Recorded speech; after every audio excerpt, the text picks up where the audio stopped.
Hello, আসসালামু আলাইকুম। সবাই কেমন আছেন? এই ব্লগটা হচ্ছে পহেলা বৈশাখের। তো সময়ের অভাবে এডিট করা হয়নি। তো সময় পেলাম একটু এডিট করে দিলাম। যেহেতু আমার ছেলে স্কাউটে আছে, তো পহেলা বৈশাখে ওর যেতে হয় ভোর 7টায়। তো ওর সাথেই আমি গিয়েছিলাম ওর প্রোগ্রামটা অ্যাটেন্ড করতে। ও আসলে স্কাউটে আছে, তাছাড়া ওরা একটা স্টল দিয়েছিল।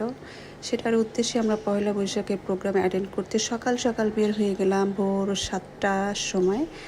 এখানে রাস্তাঘাট মোটামুটি ফাঁকাই ছিল, তো আমরা একটা রিক্সা নিয়ে চলে গিয়েছি প্রোগ্রাম অ্যাটেন্ড করার জন্য। প্রোগ্রামের মধ্যে ঢুকে মাত্র স্টার্ট হয়েছে, কি সুন্দর আলপনা করেছে বাচ্চারা। এটা আগের দিন রাত পর্যন্ত বা সব বাচ্চারা ক্রিয়েট করেছে। খুবই সুন্দর ছিল আলপনাটা। একটু ঘুরিয়ে ঘুরিয়ে দেখছিলাম, ভীষণ সুন্দর ছিল। তখন কিন্তু কোনো ক্রাউড ছিল না, ভোরে ছিল তো। তো আমরা খুব আরামে, এবং রোদ ছিল না, মাত্র স্টলগুলো সাজাচ্ছিল সবাই। ওই সময় আমি খুব একদম আরামে ভিডিওগুলো করতে পেরেছি। আমার আসলে ভিডিও যেহেতু করি, তাহলে এই জন্য একটু গ্যাঞ্জামমুক্ত ভিডিও করতে চাচ্ছিলাম। এখানে বাচ্চারা নিজের হাতে আর্ট করেছে, কি সুন্দর প্রতিভা আর কি।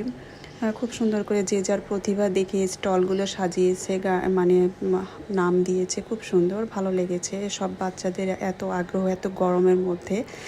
ভীষণ সুন্দর ছিল আয়োজনগুলো। খাবারের আইটেম স্টলগুলোই বেশি ছিল, এখানে বিভিন্ন রকমের খাবার আইটেম ছিল। আর পরবর্তী ব্লগে কিন্তু আমি নাচ গান সাংস্কৃতিক অনুষ্ঠানটা শেয়ার করব, দেখতে ভুলবেন না, শেয়ার কমেন্ট করবেন।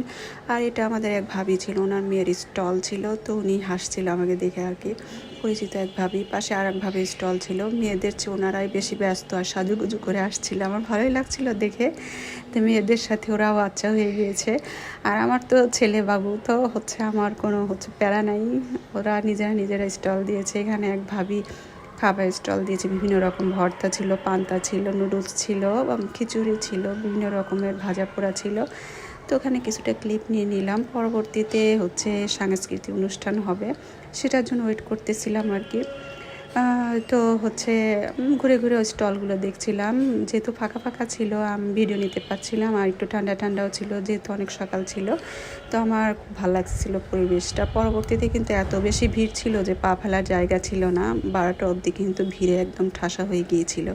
এখানে কেক ছিল, যেহেতু কেকের দিনকাল, তো কেক থাকবে না তাহলে কি হয়। এখানে কেক ছিল, বিভিন্ন রকমের শরবত ছিল। তারপরে এখানে যে মাধুর্যের স্টল ছিল, এটা বিভিন্ন রকম সুন্দর করে সাজিয়েছিল। মাধুর্যদের স্টল কিন্তু সব বিক্রি হয়ে গেছিলো মাত্র 1 ঘন্টাতে। ওরা অনেক বেশি টাকায় লাভও করেছিল। আলহামদুলিল্লাহ। সবাই সাথে থাকবেন, ভালো থাকবেন, পরবর্তী ব্লগের আশায় থাকবেন। ধন্যবাদ সবাইকে। আল্লাহ হাফেজ।